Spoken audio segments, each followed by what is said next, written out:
Здравствуйте, дорогие друзья! Я приветствую вас на новой лекции канала «Жизнь после жизни есть, я знаю», который посвящен доказательствам жизни после смерти и устройству потустороннего мира, куда каждый из нас попадает по завершении своего земного пути, где и воссоединяется с ранее усопшими родными и любимыми и продолжает бесконечное путешествие по нашей прекрасной и удивительной Вселенной. Сегодня мы разберемся в том, что нужно делать, чтобы встретить во снах своих родных и близких, которые уже покинули земной мир, и получить от них утешительные послания о том, что они пережили свои биологические тела, продолжают свой путь и с ними все в порядке. Начнем. В предыдущих лекциях мы уже выяснили, что наши родные и любимые усопшие не всегда появляются во снах оставшихся жить людей. И это является абсолютно нормальным явлением. К слову, это само по себе является еще и доказательством того, что сны – это вовсе никакие не галлюцинации мозга, основанные на дневных мыслях и переживаниях. Если одни скорбящие видят сны с участием ушедших, а другие нет, как бы им этого не хотелось, хотя в наивысший момент горя и те одинаково много думают об умерших, очевидно, что сны – это никакие не галлюцинации, зависящие от того, о чем человек думает, а духовный опыт за пределами материального мира. Такая же жизнь, как и наша жизнь наяву, только в другом, духовном теле. Будь сны просто мешаниной из дневных мыслей, все бы встречали усопших во снах, но это далеко не так. Многие очень хотят испытать такие встречи, но, к сожалению, не могут этого сделать.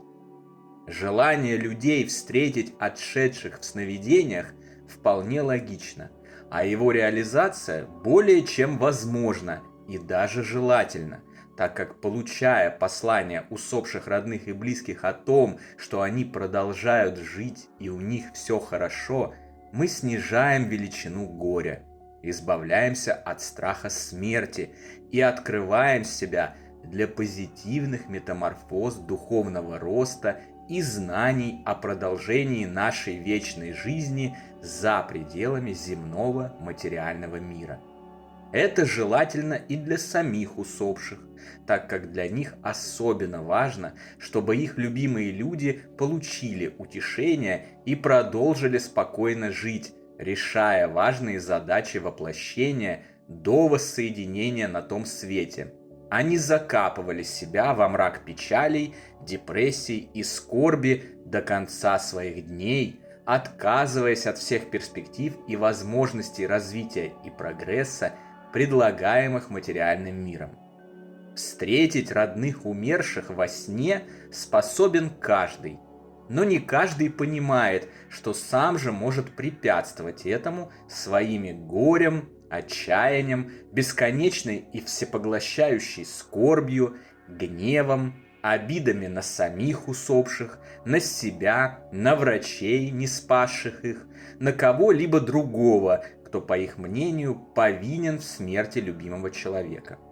Чтобы встреча успешно состоялась или хотя бы увеличила процент вероятности такого успеха, прежде всего нужно очистить свой дух от этих и других негативных мыслей, эмоций и образов, являющихся помехами, а то и непроницаемой стеной на пути сигналов и посланий с того света. Простыми словами, необходимо выйти из мрака и сосредоточиться на свете.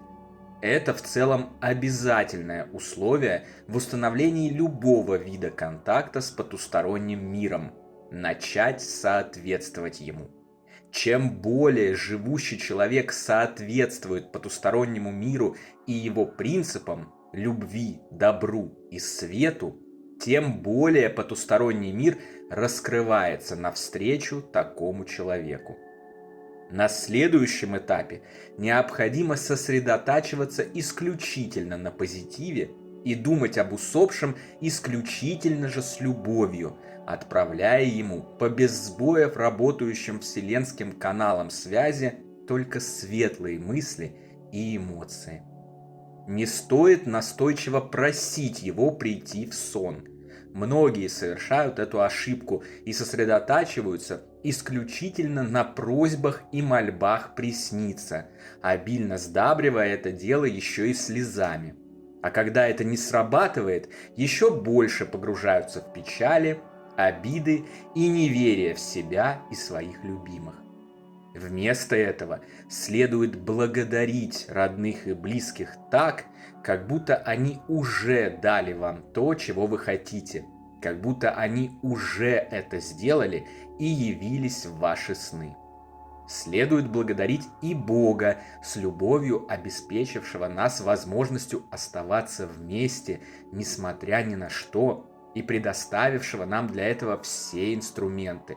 Следует благодарить и наших ангелов-хранителей, заступников и защитников, духовных товарищей, неотступно следующих за нами на протяжении всего нашего воплощения и подставляющих свое надежное плечо в трудные моменты. Следует благодарить всю Вселенную за то, что она помогает вам в любых благих и позитивных устремлениях. Именно искренняя благодарность исполняет любые наши желания, и встреча с ушедшими любимыми в сновидениях не исключение. После того, как будет проделана вся эта работа, отшедший, скорее всего, придет на свидание во владениях Морфея. Вернее, будет сказать, живущий сновидец придет на эту встречу, так как в абсолютном большинстве случаев, если любимый усопший нам не снится, это происходит именно потому, что мы не являемся на такие встречи ввиду описанных выше ошибок. Важно понимать, что даже состоявшись, встреча во сне может быть не запомнена биологическим сознанием человека, потому что воспоминания о духовных отрезках нашей жизни складируются в духовные же хранилища памяти. Поскольку сон – это и есть воспоминания о нашей жизни в духовном мире во время отдыха биологического тела, часто сны и невозможно запомнить физическим мозгом.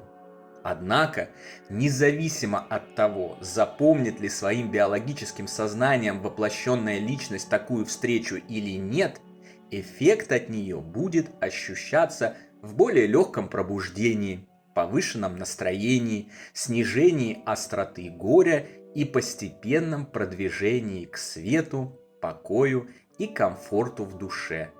Со временем по таким проявлениям и влияниям вы научитесь понимать, что встреча была, даже если и не будете о ней помнить.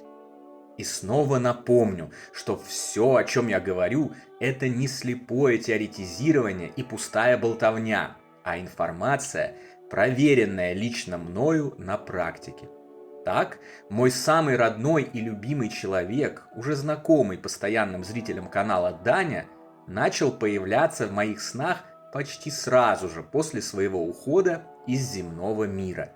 В первом сне окружающая сцена была достаточно мрачной. Какой-то заброшенный завод, пожухлая трава на его территории, пасмурное небо и стекло в бесконечно длинной стене, уходящей за горизонт, разделявшее нас с Даней. Сам Даня находился по ту сторону стекла, шел вдоль него, ощупывал его руками и настойчиво пытался прорваться ко мне, чтобы что-то сообщить. Проснувшись в то утро, я понял, что это непростой сон. В дальнейшем я стал проводить работу, о которой только что рассказал вам, и мои сны очень быстро стали меняться к лучшему. Стекло исчезло, и мы с Даней начали встречаться точно так же, как делали это раньше, когда он пребывал своим телом в этом плотном мире. Декорации сновидческих сцен также очень быстро поменялись на куда более приятные и цветущие. С тех пор наши встречи в духовных мирах, называемых ныне сновидениями, происходят регулярно и довольно часто. И я тоже порою их не запоминаю, но по наличию приятных и радостных чувств при пробуждении, по наличию улыбки на моем лице, я понимаю, что встреча совершенно точно была. Но уж запомнил я ее своим ограниченным человеческим сознанием или нет, то дело десятое. Подробнее об этих удивительных снах, из которых я вынес очень много информации и интересных знаний, я еще расскажу вам в дальнейшем, по мере продвижения по нашему учебному плану. А сейчас еще пара слов вот о чем.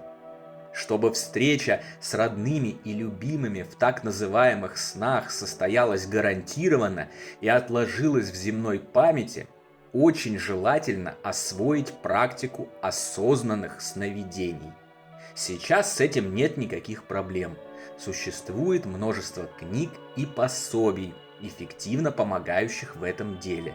Выбирай любую, изучай и практикуй осознанные сны по подходящей именно тебе модели. Ничего сложного в том, чтобы научиться этому великолепному способу расширения рамок познания окружающей реальности, нет. При соблюдении простых техник безопасности из снов вместо бесполезных потерь времени в кровати каждую ночь можно вынести массу полезного, интересного и важного, умножив таким образом КПД пребывания в земном мире. Подробнее об осознанных снах и о том, как и что в них можно делать, мы поговорим в следующей лекции. А также, тоже по мере углубления в материал, я буду рассказывать вам о собственной практике осознанных снов, которую уже начал. Еще один важный момент. Необходимо помнить, что встреча с умершими во сне может быть реальной, а может быть и мнимой, покуда сон, как мы уже узнали ранее, иногда строится сознанием сновидца и включает созданные исключительно им образы, включая окружение и людей, предметы и ситуации, звуки и вкусы. А иногда это путешествие по реальным тонким мирам, населяемым реальными духами. Важно учиться отличать настоящую жизнь от иллюзорных творений собственного сознания. Но это уже высший пилотаж, который, впрочем, достигается все тем же уже известным нам методом – получением знаний, неколебимой верой в себя, свои силы и возможности, спокойной, невозмутимой, но уверенной практикой и стремлением к свету, добру, неравнодушию и любви. Поэтому я ни капельки не сомневаюсь, что в свое время вы непременно дойдете и до этого. Ну а теперь будем закругляться. Давненько у нас не было домашних заданий, и потому сегодня я немного нагружу вас самостоятельной работой по обретению тех благ, о которых рассказываю вам в лекциях. Попробуйте, начиная с этой минуты, благодарить свою духовную поддержку, Бога, ангелов, определитесь сами, кто вам ближе.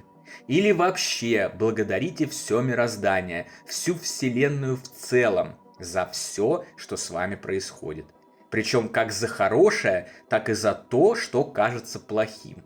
К примеру, за вкусный обед, но и за подвернутую ногу, так как это знание, а быть может предостережение. За полученное повышение на работе, но и за донос от коллеги, так как это бесценный опыт. За то, что проснулись в этот замечательный день, и за то, что кто-то испортил вам настроение в его ходе, потому что это возможность. За то, что ваш родной и любимый человек приснился вам, и за то, что не приснился, потому что это означает, что ваша радостная встреча в мире снов еще впереди. Благодарите за все без исключения, и обещаю, очень скоро вы увидите мега позитивные влияния такого подхода. В добрый путь! На сегодня это все, дорогие друзья. Дополнительную интересную и полезную информацию за пределами лекций, ответы на ваши вопросы о жизни после смерти в целом и по этой лекции в частности, а также познавательные статьи о потустороннем мире вы найдете в нашем телеграм-канале. Ссылка на него, как всегда, в описании видео и на экране. Добро пожаловать! Встречаемся на новой лекции здесь же, на нашем YouTube-канале. А пока всего вам самого лучшего, волшебного и замечательного.